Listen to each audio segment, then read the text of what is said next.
Good morning, everybody.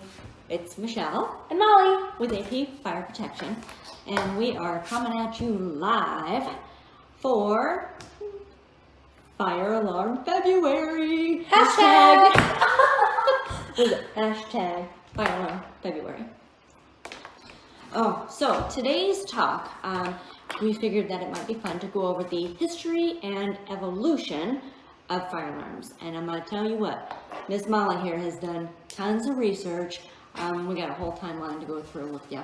I'm totally a nerd, and I love everything about fire alarms and all of this, so I was so excited. And it's super cool to go through all the history on this. I feel like I was going to say something, but I forgot what it was. Sorry, I cut you off. That's okay. I'm just so excited. We might as well get started, yeah? Yeah? Okay. Okay, so this is how fire alarm systems were created. It was actually men that started it. So this was in 1658. They would patrol the streets at night, and as you can see, they're holding on ladders, and then those ladders have buckets on them. What they would do, they were called the rattle watch, and they would walk around the streets. They would patrol the streets nightly looking for fires. Like, they would literally search buildings looking for fires. And if they found one, they would like ring bells, blow whistles, all that kind of stuff to alert everybody around that can hear. You can hear it. There's obviously a fire close to you. And then they would use the buckets to put the fire out. So, Yeah, people just walking around looking for fires. seriously. Pretty amazing. And when did that start? 1658. 1658. Woo, okay. That's when it started. What's next? Oh, bell towers. Okay, so there were also, not actually it's a fire watch tower, not a bell tower. Well, fire watch tower. Right? There's a bell at the top of it. Kind of in the middle. I know it's Oh, hard to okay. see. So similar to what is used in forestry. Forest firefighting? You know, up above the trees, making sure, looking out for any smoke, for fires. Same thing.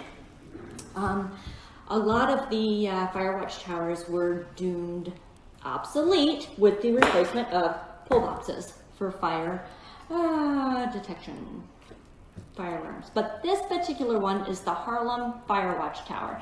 And this one was constructed in 1856. It is still in existence today. It is now a historic landmark.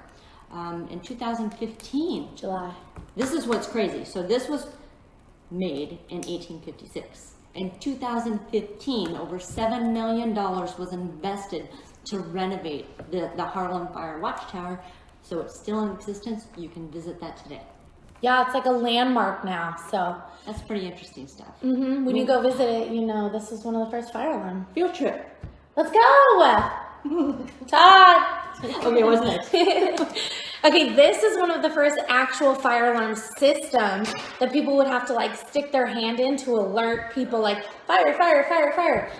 It was actually created in 1951 by William Channing and Moses Farmer. And then it was installed in April of 1852, and it was actually used right away because there was a fire, which is the really cool part about it. So basically what this did is it connected 40 miles of wire, okay? That wire connected to a central station, which we now know as a fire alarm panel. It connected to that central station, and then it sent signals to boxes, and it was also connected to 19 bells throughout churches, schools, and fire engine houses. That's what they were called. Now they're called fire departments.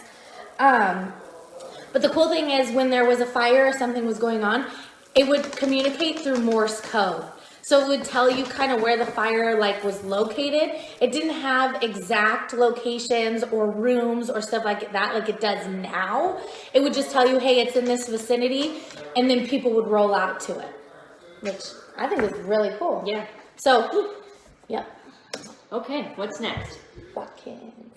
We are under William Watkins. What year? 1873. All right, I got my note card here because, notes. William Watkins created the first private fire alarm company, which was the Boston Automatic Fire Alarm Company. Now, today, known as Automatic Fire Alarm Company. This is like the birth of fire protection here. Thank you, Watkins.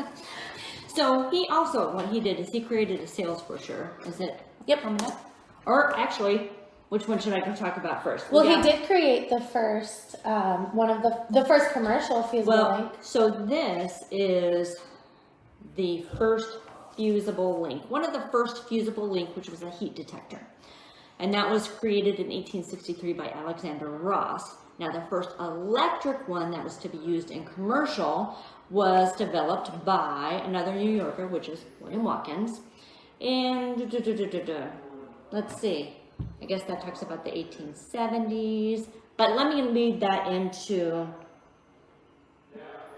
she's pointing to my notes. I got notes everywhere. I'm really bad with this because that's a lot of information. So, okay. So the first electric designed by Watkins remotely monitors fire alarm system. But he created a sales brochure to sell this. And I'm going to read this of what was in the sales brochure. This is from 1873. It's pretty cool stuff. Let's see. The apparatus usually set at 125 degree Fahrenheit is placed on the ceiling at regular intervals in every room, office, closet, and elevator in the building. Sound familiar? That still happens today. So that's pretty impressive from 1873 to 2020. Yeah, we'll get into it. There was a lot of tests done, so they know that's how it works. All right, Totally. moving on. So this is an upgrade to Channing's original fire alarm system.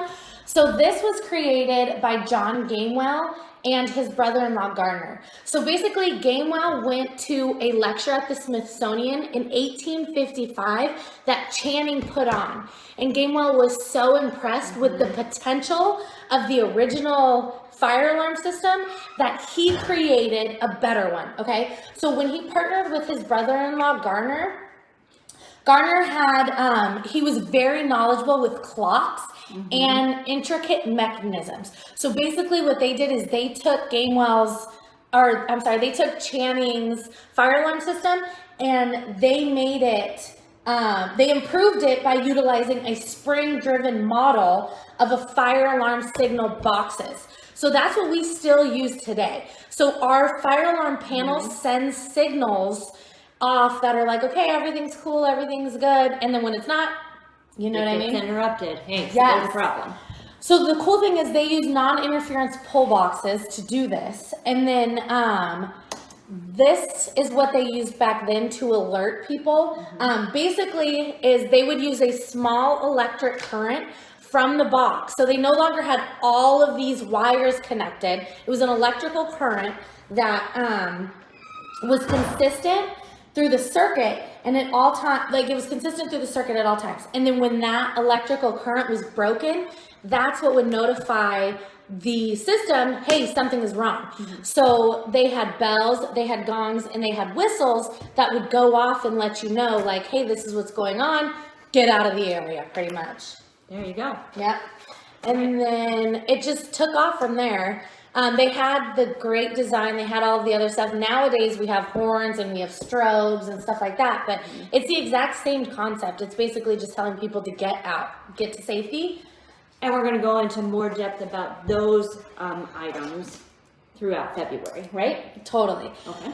But in the early 1900s is when they started to run tests on everything to see what was really effective, how to improve this, because as you can tell, a lot of this, it's secondhand. So it sends the signal and then you have to kind of find the fire based on like the location.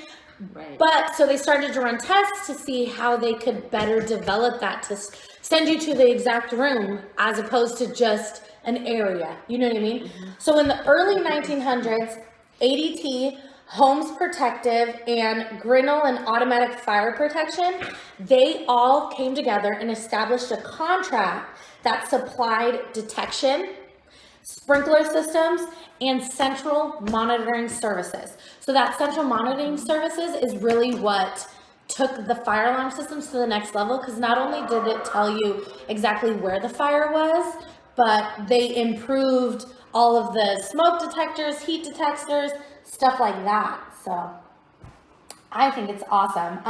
It's pretty amazing stuff. Totally. In 1956 is when they actually did the first test. It was published in 1959 as the Fire Research Program, which is still used to this day. And it emphasized ignition, fire growth, and fire spread. So they're obviously continue to do tests. The NFPA updates all the time. Yep, continuing doing research, just making sure that we can provide fire protection. Totally. And a lot of the research that we did, most of it we did gather from the NFPA. We plan on putting some links out. Molly's also going to create a little PowerPoint presentation, and we'll put that out on our YouTube channel. We'll provide you a link so you can get right over to that YouTube channel to watch some more videos along with her PowerPoint presentation. So I think that kind of wraps up. There was one quote we wanted to share by Albert Pine. Absolutely phenomenal. So Albert Pine said, what we do for ourselves. Wait, I'm sorry, interruption. When did he say it? Because this is mind-blowing. 1851. 1851. So when the first fire alarm system box was created is when he said this. Okay. What we do for ourselves dies with us. What we do for others in the world remains and is immortal. That's why I love my job. We're saving people, saving lives. Awesome. Okay. So I think that wraps up today's Tuesday talk. So Fire Alarm February. Hashtag Fire Alarm February. So next week, what are we going to talk about? Next week, we're going to talk about the actual fire alarm panel now. Not the evolution of it, like actually how it works now, and the monitoring portion of that and why it's so important to have your system monitored. Brains of the operation. Totally. Yeah? Yeah. Okay. And all those fire protection services we provide. All of them. How can they reach us, Molly? 623-772-5344. Brain fart. There you go. We hope you enjoyed our Tuesday talk, and hey, we'll catch you next week. Have a great